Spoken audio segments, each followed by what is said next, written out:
આજે આપણે આવી ગયા છીએ બહુચરાજી મંદિરે અને માતા બહુચરાજીના દર્શન કરીશું। બહુચરાજી મંદિર અથવા બેચરાજી મંદિર કહેવામાં આવે છે।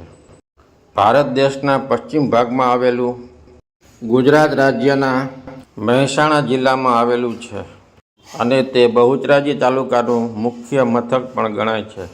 અહીં આવેલું શ્રી બહુચરાજી માતાજીનું મંદિર ખૂબ જ પ્રખ્યાત છે। ત્યાં ચૈત્રી પૂનમનો બહુ જ મોટો મેળો ભરાય છે।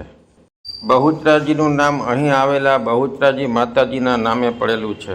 અહીં આજુબાજુના વિસ્તારમાં ચુવાલા તરીકે ઓળખાય છે।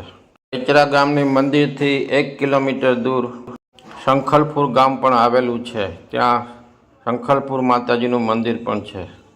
આ એક શક્તિપીઠ પણ આવેલું છે।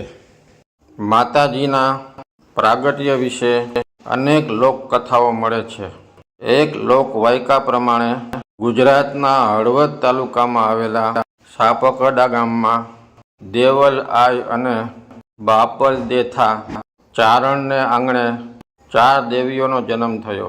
બુટ ભવાની માતા, બલાડ માતા, બહુચરા માતા, બાલવીર માતા।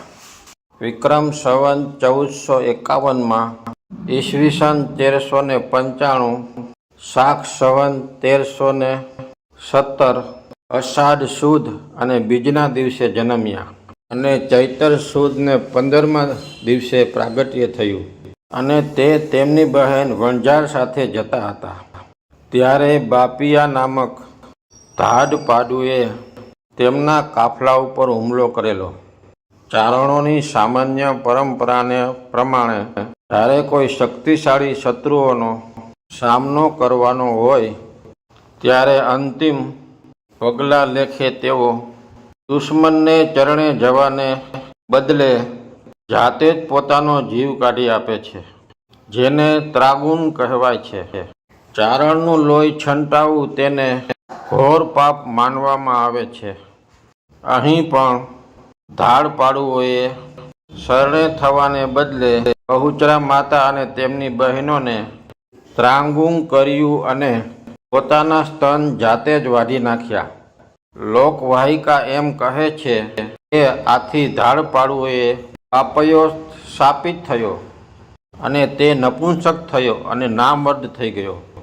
આ શ્રાપ ત્યારે જ દૂર થયો કે બાપૈયાએ સોના વસ્ત્રો આભૂષણો ધારણ કર્યા અને પછી બહુચરા માતાજીની આરાધના કરી।